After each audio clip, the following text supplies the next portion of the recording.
habit is a redundant set of automatic, unconscious thoughts, behaviors, and emotions that's acquired through repetition. A habit is when you've done something so many times that your body now knows how to do it better than your mind. So if you think about it, people wake up in the morning, they begin to think about their problems. Those problems are circuits of memories in the brain.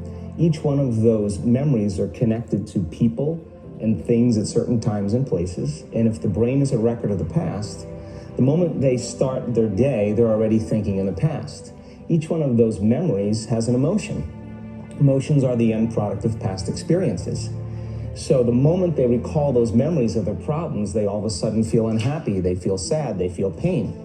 Now, how you think and how you feel creates your state of being. So the person's entire state of being when they start their day is in the past. So what does that mean? The familiar past will sooner or later be a predictable future. So if you believe that your thoughts have something to do with your destiny, and you can't think greater than how you feel, or feelings have become the means of thinking, by very definition of emotions, you're thinking in the past. And for the most part, you're going to keep creating the same life.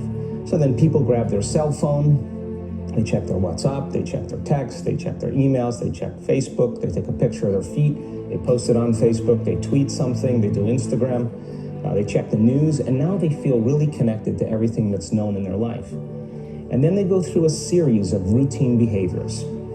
They get out of bed on the same side, they go to the toilet, they get a cup of coffee, they take a shower, they get dressed, they drive to work the same way, they do the same things, they see the same people, they push the same emotional buttons, and that becomes the routine, and it becomes like a program. So now they've lost their free will to a program, and there's no unseen hand doing it to them. So when it comes time to change, the redundancy of that cycle becomes a subconscious program. So now 95% of who we are by the time we're 35 years old is a memorized set of behaviors, emotional reactions, unconscious habits, hardwired attitudes, beliefs, and perceptions that function like a computer program. So then a person can say with their 5% of their conscious mind, I want to be healthy, I want to be happy, I want to be free.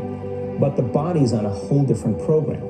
So then how do you begin to make those changes? Well, you have to get beyond the analytical mind, because what separates the conscious mind from the subconscious mind is the analytical mind. And that's where meditation comes in, because you can teach people through practice how to change their brainwaves, slow them down. And when they do that properly, they do enter the operating system where they can begin to make some really important changes. So most people then wait for crisis or trauma or disease or diagnosis. They wait for loss, some tragedy to make up their mind to change. And my message is, why wait? And you can learn and change in a state of pain and suffering, or you can learn and change in a state of joy and inspiration. And I think right now, the cool thing is that people are waking up.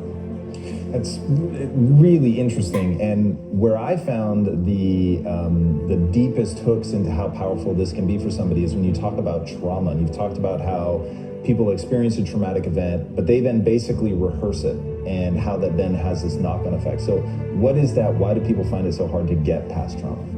The stronger the emotional reaction you have to some experience in your life, the higher the emotional quotient, the more you pay attention to the cause. And the moment the brain puts all of its attention on the cause, it takes a snapshot, and that's called a memory. So long-term memories are created from very highly emotional experiences. So what happens then is that people think neurologically within the circuitry of that experience, and they feel chemically within the boundaries of those emotions. And so when you have an emotional reaction to someone or something, most people think that they can't control their emotional reaction. Well, it turns out if you allow that emotional reaction, it's called a refractory period, to last for hours or days, that's called the mood. I say to someone, hey, what's up? You say, I'm in a mood. Well, why are you in a mood? Well, I had this thing happen to me 5 days ago, and I'm having one long emotional reaction.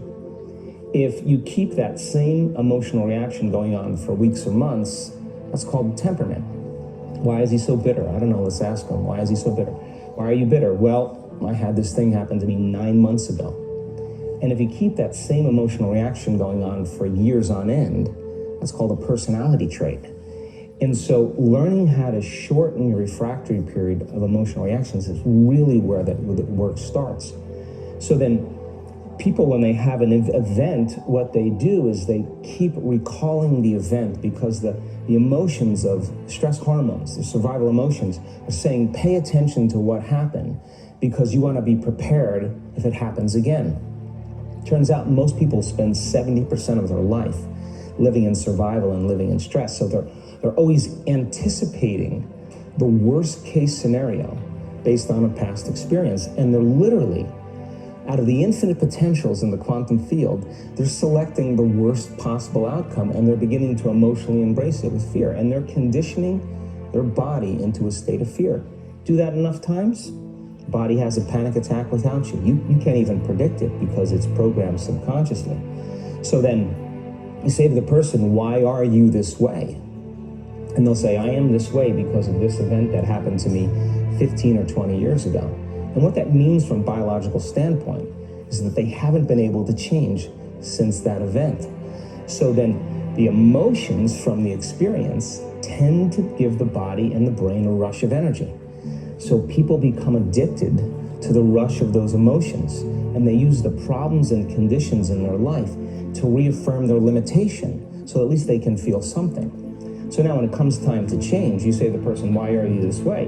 Well, every time they recall the event, they're producing the same chemistry in their brain and body as if the event is occurring, firing and wiring the same circuits and sending the same emotional signature to the body. Well, what's the relevance behind that? Well, your body is the unconscious mind. It doesn't know the difference between the experience that's creating the emotion and the emotion that you're creating by thought alone. So the body's believing it's living in the same past experience 24 hours a day, 7 days a week, 365 days a year. And so then when those emotions influence certain thoughts, and they do, and then those thoughts create the same emotions, and those same emotions influence the same thoughts, now the entire person's state of being is in the past. So then the hardest part about change is not making the same choices you did the day before, period. And the moment you decide to make a different choice, get ready because it's going to feel uncomfortable. The bigger thing is that we keep firing and wiring those circuits. They become more hardwired. So you have a thought and then the program runs. But it's the emotion that follows the thought. If you have a fearful thought, you're going to feel anxiety. The moment you feel anxiety, your brain's checking in with your body and saying, yeah, you're pretty anxious. So then you start thinking more corresponding thoughts equal to how you feel. Well, the redundancy of that cycle conditions the body to become the mind. So now when it comes time to change, the person steps into that river of change and they make a different choice, and all of a sudden they don't feel the same way. So the body says, well, you've been doing this for 35 years. You're going to just stop suffering and stop feeling guilty and stop feeling shameful, and you're not going to complain or blame or make excuses or feel sorry for yourself. Well, the body's in the unknown. So the body says, I want to return back to familiar territory. So the body starts influencing the mind, and it says, start tomorrow. You're too much like your mother. You'll never change. This isn't going to work for you. This doesn't feel right. And so if you respond to that thought as if it's true, that same thought will lead to the same choice, which will lead to the same behavior, which will create the same experience, which will produce the same emotion. I want to talk about that notion of, give me a little more detail on what you mean by the body becomes the mind, or the unconscious mind. What do you mean by that exactly? Well, those are two different things. Your body is your unconscious mind. In a sense, if you're sitting down and you start thinking about some future worst case scenario that you're conjuring up in your mind, and you begin to feel the emotion of that event, your body doesn't know the difference between the event that's taking place in your world, outer world, and what you're creating by emotion or thought alone. So most people then, they're constantly reaffirming their emotional states. So when it comes time to give up that emotion, they can say, I really want to do it. But really the body is stronger than the mind because it's been conditioned that way. So the servant now has become the master. And the person all of a sudden, once they step into that unknown, they'd rather feel guilt and suffering because at least they can predict it. Being in the unknown is a scary place for most people because the unknown is uncertain. And when people say to me, well, I can't predict my future, I'm in the unknown. And I always say the best way to predict your future is to create it. Not from the known, but from the unknown. What thoughts do you want to fire and wire in your brain? What behaviors do you want to demonstrate in one day? The act of rehearsing them mentally, closing your eyes, and rehearsing the action. The rehearsing the reaction of what you want, or the action? The action of what you want. By closing your eyes and mentally rehearsing some action. If you're truly present, the brain does not know the difference between what you're imaging and what you're experiencing in 3D world. So then you begin to install the neurological hardware in your brain to look like the event has already occurred. Now, your brain is no longer a record of the past. Now it's a map to the future. And if you keep doing it, priming it that way, the hardware becomes a software program. And who knows, you just may start acting like a happy person. And then I think that the hardest part is to teach our body emotionally what the future will feel like ahead of the actual experience. So what does that mean? You can't wait for your success to feel empowered. You can't wait for your wealth to feel abundant. You can't wait for your new relationship to feel love, or your healing to feel whole. I mean, that's the old model of reality, of cause and effect, waiting for something outside of us to change how we feel inside of us. And when we feel better inside of us, we pay attention to whoever or whatever caused it. But what that means then is that from the Newtonian world is that most people spend their whole life living in lack, waiting for something to change out there. What do you mean the Newtonian world? The Newtonian world is all about the predictable. It's all about predicting the future. But the quantum model of reality is about causing an effect. The moment you start feeling abundant and worthy, you are generating wealth. The moment you're empowered and feel it, you're beginning to step towards your success.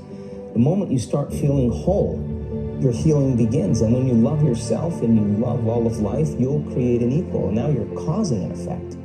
And I think that's the difference between living as a victim in your world, saying, I am this way because of this person or that thing or this experience. They made me think and feel this way. When you switch that around, you become a creator of your world. And you start saying, my thinking and my feeling is changing an outcome in my life. And now, that's a whole different game, and we start believing more that we're creators of reality.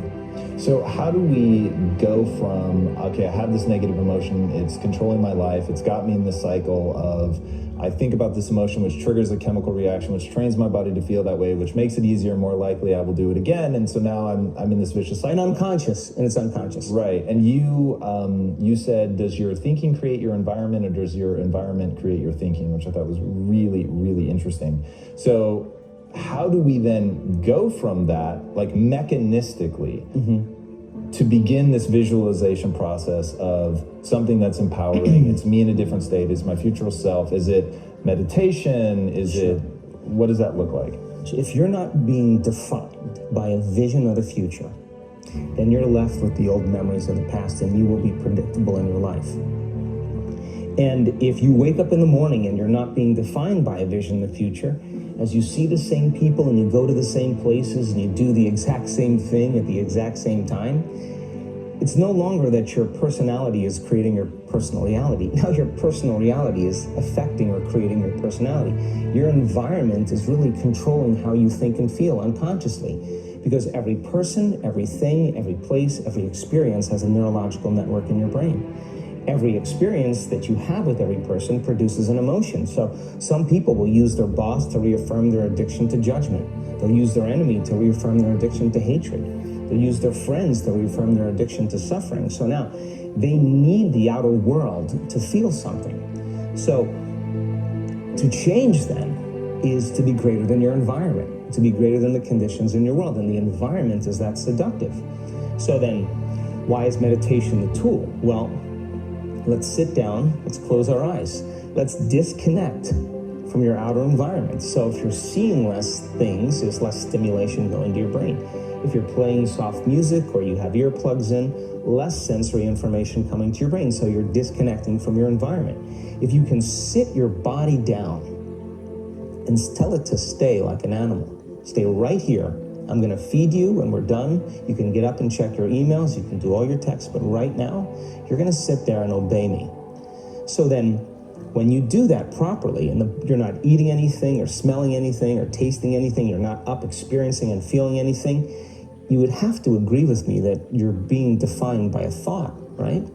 So when the body wants to go back to its emotional past, and you become aware that your attention is on that emotion, and where you place your attention is where you place your energy, you're siphoning your energy out of the present moment into the past, and you become aware of that. And you settle your body back down in the present moment, because it's saying, well, it's 8 o'clock. You normally get upset because you're in traffic around this time. And here you are sitting, and we're used to feeling anger, and you're off schedule. Oh, it's 11 o'clock, and you usually check your emails and judge everybody. Well, the body's looking for that predictable chemical state. Every time you become aware that you're doing that, and your body is craving those emotions, and you settle it back down into the present moment, you're telling the body, it's no longer the mind, that you're the mind, and now your will is getting greater than the program. And if you keep doing this over and over again, over and over again, over and over again, just like training a stallion or a dog, it's just going to say, I'm going to sit. And the moment that happens, and the body's no longer the mind, when it finally surrenders, there's a liberation of energy. We go from particle to wave, from matter to energy, and we free ourselves from the chains of those emotions that keep us in the familiar past. And we've seen this thousands of times. In fact, we can actually predict it now on a brain scan.